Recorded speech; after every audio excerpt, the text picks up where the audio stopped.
Tandaan ko ani kato kung mga lulahon daw na ginagamit ng plansa di uring.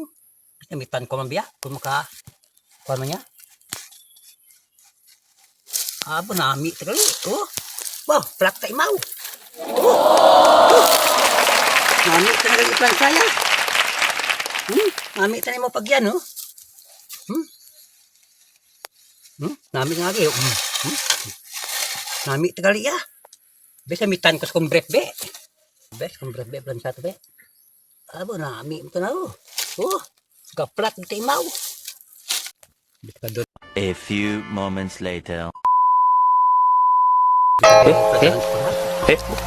So tayo ako. Set mo rin set. Luhot ka na kumbrep. Ay aragoy. Basi mga malam kasi magpulig gamit kag. Good, disgrasya ta na. Ay, ano pa yan nagdukot ron taya? Tapos lang.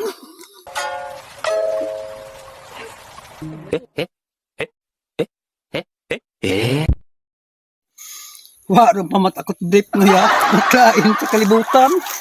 Nag-isi pa. Namurit lang ang plansaya. Diyan ka rin lang. Ay, ano pa? Ano ang solusyon kaya? Matahi pa ya? O masolusyihan? Oo, doble ba? Kaluoy ko. Mawala pa man kong brief, yawa rin. Baho. Sige, kargon ko lang yung sa balay. Sakihan ko lang yun. Mauli lang sa balay.